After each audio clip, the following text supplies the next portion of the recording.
Gentlemen, you are both drunk on cosmic wine. Welcome to the show. I'm Dr. Mark Sylvester. And I'm Dr. Richard Schulman. This is Alt Psych.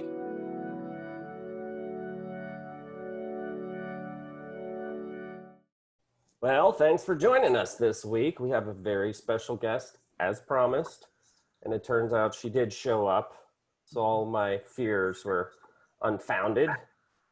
This is Allison, Sieloff-Pratcher, massage therapist extraordinaire. Who's the old guy? I don't know. Tonight, the part of Richard Schulman will be played by Jack Nicholson. Wait till they get a load of me.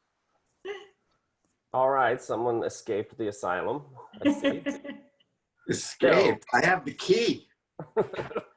Oh, man.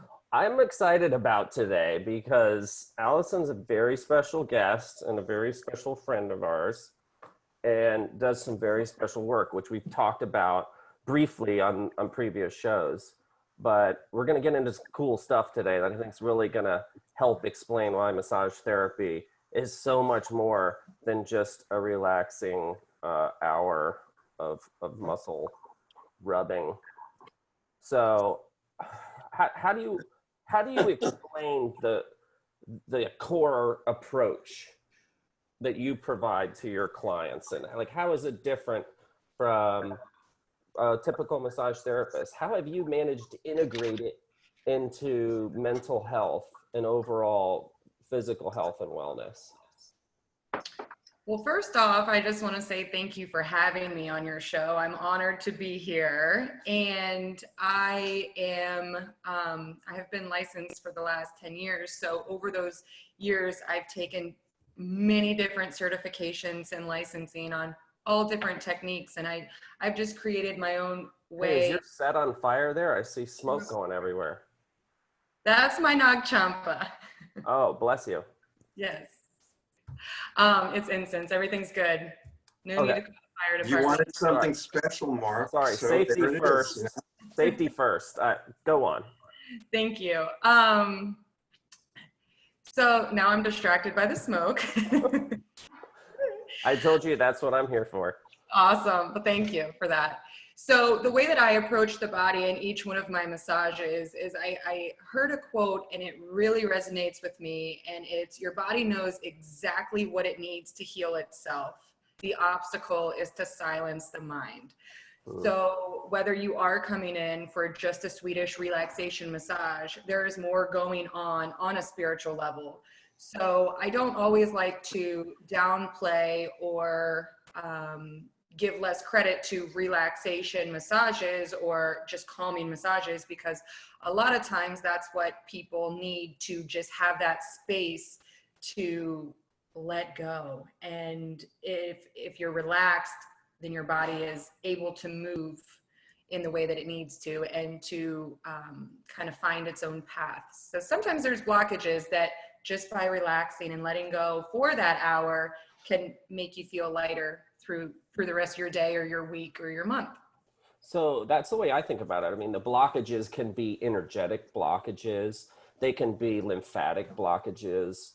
They could be biochemical blockages, storing lactic acid and then, you get a good massage and purge all of that into our waste collecting systems, which is why they always tell you to drink water after a massage, right? For those of you who didn't know it.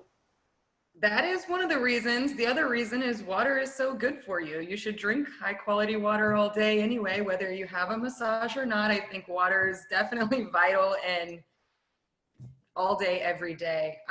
Also, you mentioned lymph and energy and just muscle tension, but also the chakras are a huge component to being stuck and being able to be in that space to let them start spiraling in the right direction. I'm guessing you weren't trained like this in massage school. How did you get to this moment? I was very fortunate and had one of the most amazing instructors in massage school. So she was very open to different modalities and energy work and such, but I'm a curious person. I'm super curious. So if I see something, I don't necessarily need the science to back it up because I'm realistic and I believe in miracles, but I'm constantly pulling for, you know, what it could be and trying new things. I've had a lot of extra studies, and I did yoga teacher training. I've done Thai yoga, bamboo fusion. I've studied with really high people in the field that have been in it for 20, 30, 50 years. And myofascial release and, again, booty yoga. So I know I would feel better if someone rubbed my booty.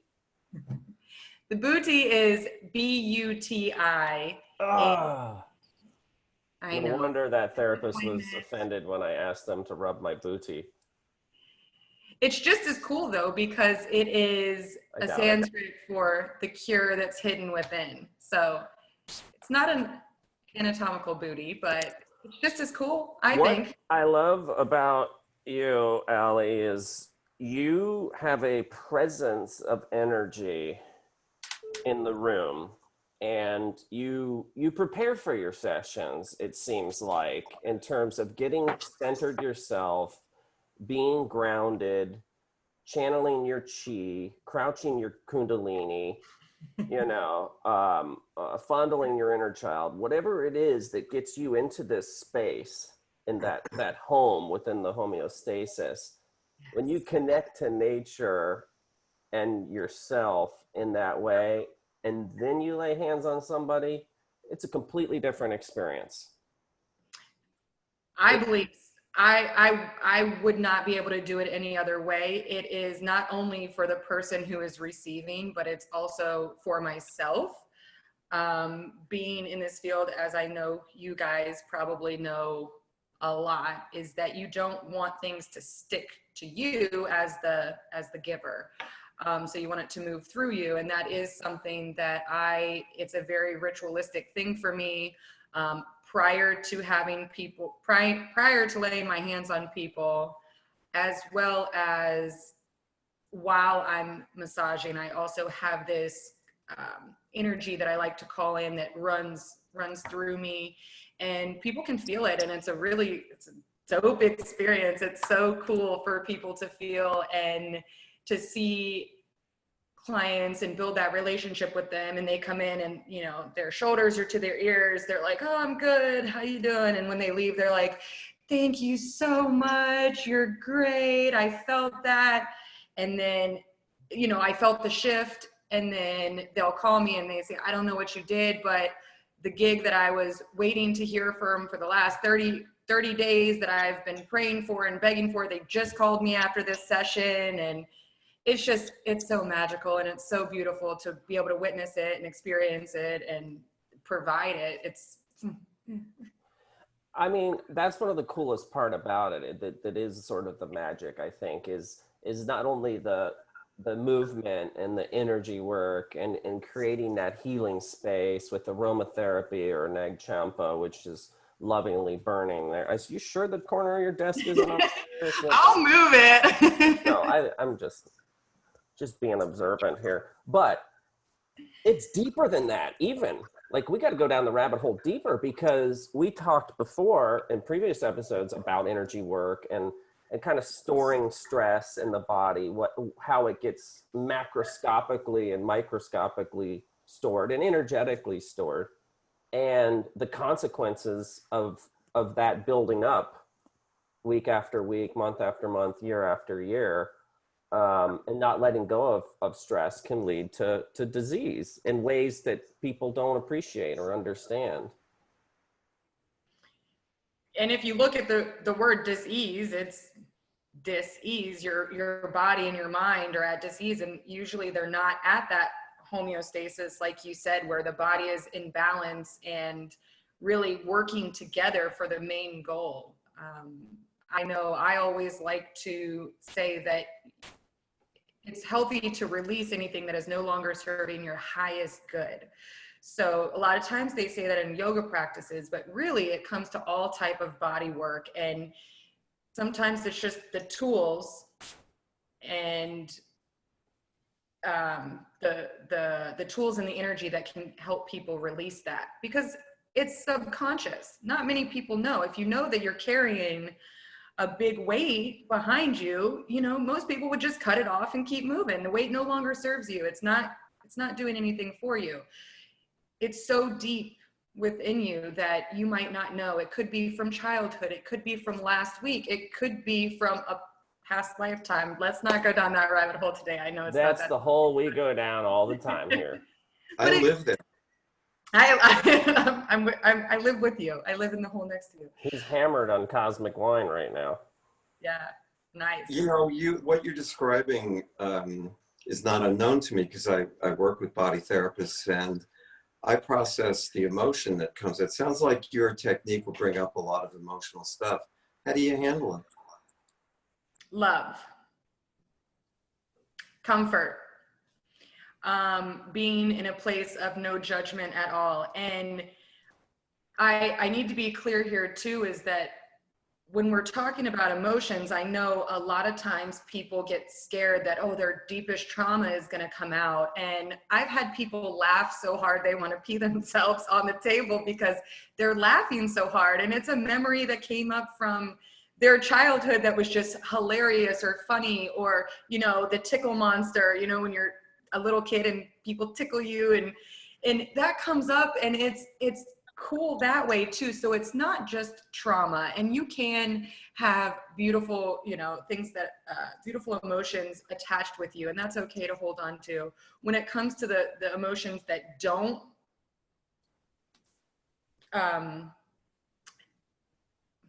You mean like positive emotions, like nurturing?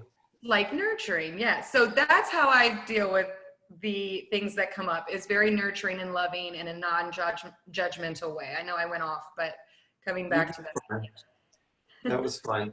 But Because, you know, and I guess it comes down to the people that I see in these circumstances all have psych problems. Mm-hmm. You know, I don't get people who are emotionally robust. So probably it's easier to laugh if you have somebody who's not there. Right. Because of trauma. So that's pretty cool. The thing that I was thinking about when I thought about talking to you today is we already lived in a touch-starved, touch-phobic society. And now we get this COVID thing where we're not supposed to be closer than 6 feet. We got to have, you know, some kind of radar or something. You can still touch people with a boat hook or something, or a pool. Well, something, or a force field. It's like a Star Trek thing. And not only that, but, you know, we're supposed to be wearing masks. We're supposed to be afraid of the air we're breathing. We are? I always figured I've done so many crazy things. If I die because I touch my face, I'm going to be really pissed, you know? Yeah. But anyway, how do you react to this new, I hate the term new normal. How do you react to what's going on now? Personally or professionally? Because I think well, it's a little either different. one, but probably professionally is you know, what we're here for. Yeah. I mean, I guess to follow up that question, I bet in your practice you've really seen the difference in people and the energy that they're bringing in, being touch starved, and the direction of the country going even more touch phobic. Touch is at the very heart of what you do, and like you were saying with nurturing, whether that's comforting a crying baby or a little kid who scraped their knees on their, no one has really that safe place where they feel supported, loved, unconditionally nurtured. And right now, what you do is more important possibly than ever in history, because we are getting so far away from that connected, that spiritual connection, that energetic connection. It's hard. Well, the Prime Minister of Australia was begging people not to hug in their own homes. I mean, to me, this is insanity. There's this little thing, and I probably pronounced it wrong, oxytocin? Oxytocin, yeah. Did I say it wrong? Okay, oxytocin. Yeah. You touch somebody, you hug somebody, that's a feel-good. Mm-hmm. It's a loving hormone, for want of a better term. So, I don't know, it just struck me that you're at the heart of this thing in your practice. Yes. And initially it was taken away from us completely, the touch. We were on a probation period where we weren't allowed to practice massage therapy. And now that we're getting back into it, you know, there's regulations, there's guidelines. There's ways around physically touching people that you can still touch them emotionally. And you can do distance Reiki and really just sit with yourself. It's almost like a meditation, but you're visualizing light surrounding someone else. Mm-hmm. So that is almost like a great big hug. Is that the same though? No, you cannot replicate human touch. You can't do it. It's impossible. Again, I like to believe in miracles, but that's one thing that you just can't, there's no way around it. I am still going to hug people. I'm still going to touch people. I'm still going to love people. That's not, but the increase, so the people come in and because they're being lack of touch or touched and certain parts of their body are sore. So I know I had 6 clients one day and each one of them were complaining of neck pain and hand pain. Well, not each one of them were complaining of hand pain. All of them complained of neck pain or said that their neck was tight and sore. And then some people were complaining about hands. And in the emotional body chart, neck is all about forgiveness. So I know this country and everything that's going on, we have a lot of forgiveness that needs to happen worldwide really, but especially in this country. So people are holding on to it and it's right here. And the hands, it's isolation. So you can't reach out, you know, metaphysically they talk about like reaching out and touching people. So it gets blocked up in your hands. So those are the 2 things that I see. But I remember in yoga school, they had us do this where we had to give a massage blindfolded. We had to give a massage without this incense and oils, and we had to give a massage with gloves. And I could do everything. I could do it. When it came to gloves, I'm like, I'll fail this because I could not massage with gloves on my hand. It was just, it was that barrier of not being able to be in the flesh, and we need that. That's human connection. There was also a story that I read where orphans in, I believe it was Russia. I mean, you can fact check me, but if I'm wrong, I'm wrong. Oh, our team will be. And they had these baby orphans, and they put them all in boxes, and they would be fed, they would be changed, they would be all these things, but very quickly, and no like rocking and nurturing. They didn't make it. Yet the kids that were fed less and maybe a little bit malnourished, that were rocked and cradled and loved, made it. And that to me is huge. I mean, that's so big to me, because you might not have everything that you need, but if you have the love and the touch and the attention and the nurturing, you're going to be okay. Well, in the immortal words of the Beatles, all you need is love, right?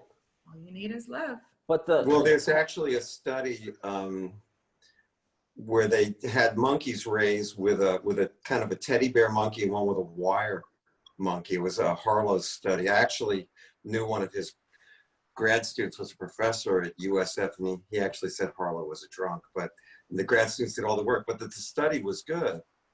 And the monkeys that had the teddy bear grew up normally.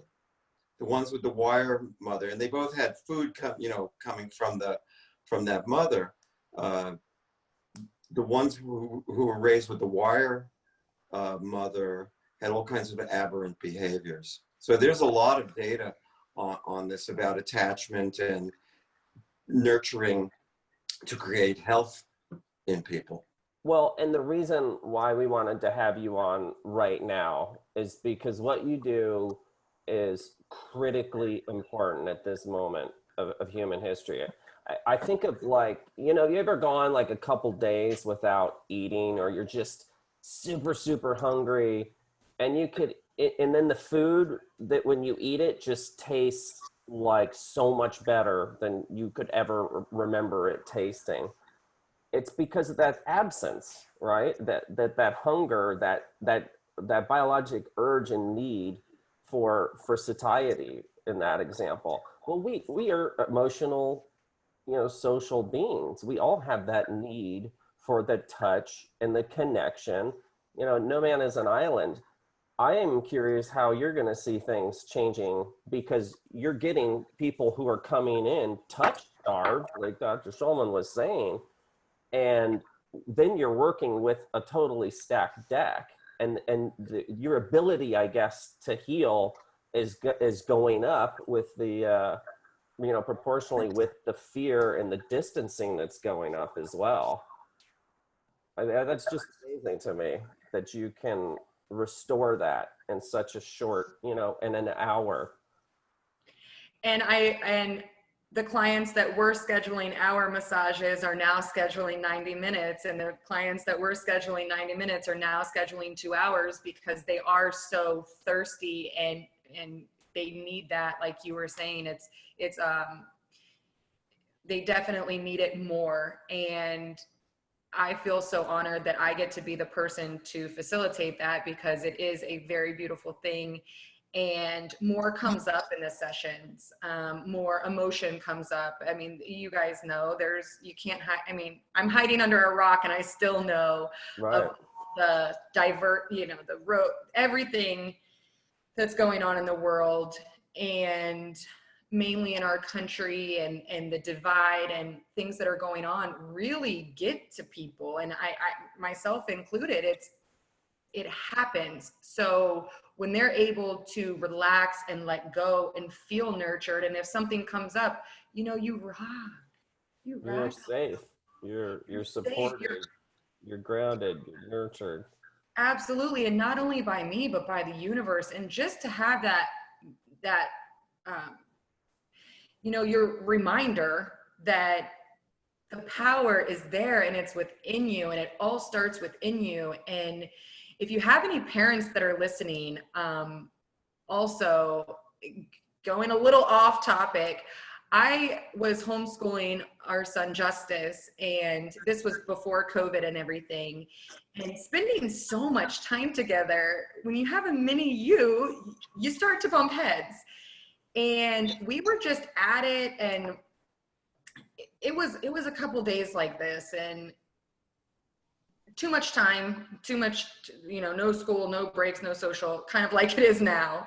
But it was just a headbutting. So one day I took him to my office. I was working on a client. I promised him that at the end of the session, he would get a massage just like a client would. And he got on the table, everything, treated him just like a client.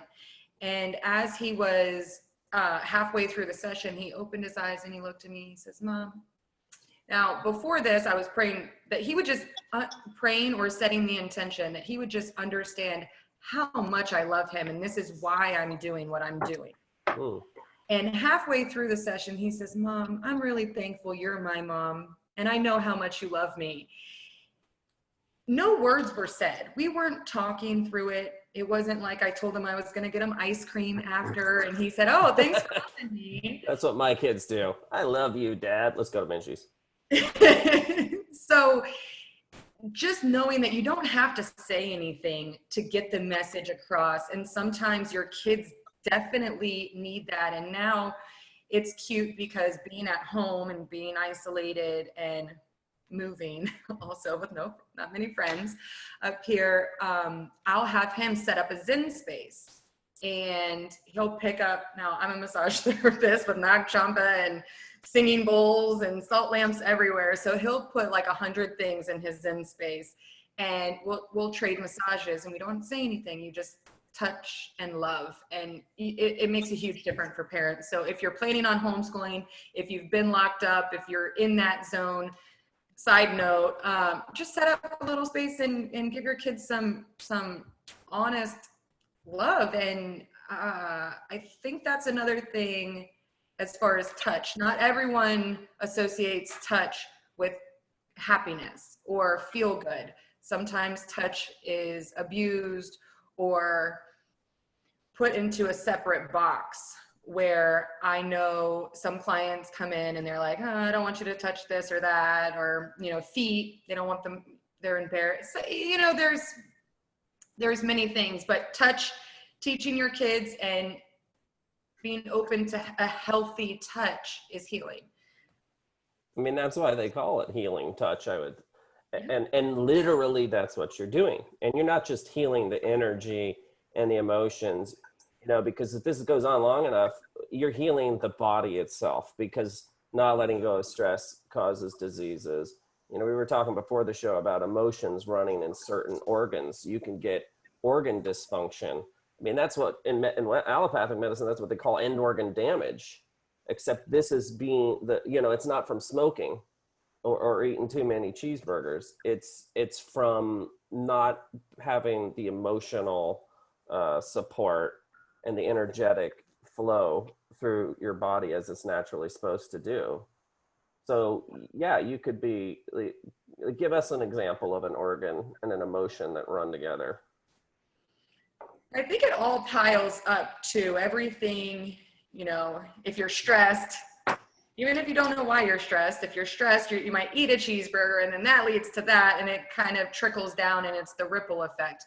But more so, I can give you a personal example when I discredited and did not listen to my gut instinct for years at a time, and later was diagnosed with a whole lot of 19 ulcers on my descending colon, and that is usually fear, and it comes through as a disease or a disorder. And when they were doing the testing, you get put to sleep during the test, and when I woke up, the woman said, I've never seen somebody cry through the whole entire session, like testing. I was asleep. They put me to sleep, and I was still crying because I was letting so much.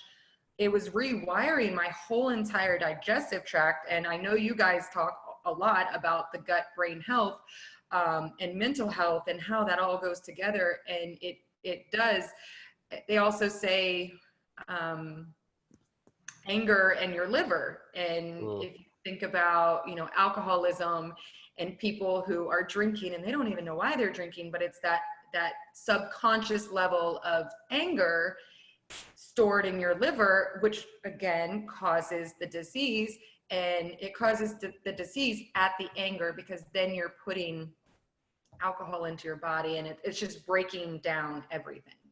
So those are a couple examples. I know that people have thyroid, either inflammation or for not speaking their truth a lot, or maybe autoimmune problems. Sure. Absolutely. So I read a book, and I know people, you know, cervical cancer, they found that multiple people that have cervical or uterine cancer, or any type of disease in the reproductive system, that they were survivors of sexual abuse. Oh. So we hold on to these patterns and these emotions, and it can, and if you're not letting it go and treating yourself properly with self-care and getting the help you need, it will definitely could cause disease. So with your great power comes great responsibility. Do you ever use your power for evil? What are we doing, Star Wars now? I'm just, it's a superpower. How do we know that you're going to use it appropriately for the good of all mankind? Is that a real fear that people might have? Wow. Huh. Don't answer that question. I've never even considered that. I don't even know if that would work, and I've never tried it, so I don't want to try it. I was just trying to catch you off guard. It's the dark side of the Force, Skywalker. I thought you were Jack Nicholson. I don't know. It's a weird day. Obi-Wan has trained you well. Nice. Well, this is all good stuff. It's been an absolute privilege knowing you and befriending you and working with you and learning from you. I think we should do this again. I can go down many rabbit holes, especially on the topic of massage therapy and yoga. And I love you both and appreciate you more than you know for allowing me this time with you to dive into the depths of some of the really cool stuff that I nerd out to on the regular. Well, Cool stuff is what we're all about. Yes. you can find more on our website about Allison Sieloff-Pratcher. And I'm hoping next week, cross our fingers, we're going to have another special guest. Interestingly, it's a psychiatrist who is also a healer. Is that like two of us. is that like military intelligence? Quit hanging up on me. I'm not hanging up on you. I'm getting calls in, so I have to block the thing. Oh, I forgot. I didn't realize that, but we're wrapping up anyway, so. We're wrapping up, and thanks for joining us. Join us next week. We're going to post a new show around high noon on Friday. And until then, remember, Rich, this is your cue. Be well. Be well. Be well. Thanks, everybody. All right, bye-bye now. Namaste. Namaste. Okay. My mama's staying with me. All right. Namaste a while in chat.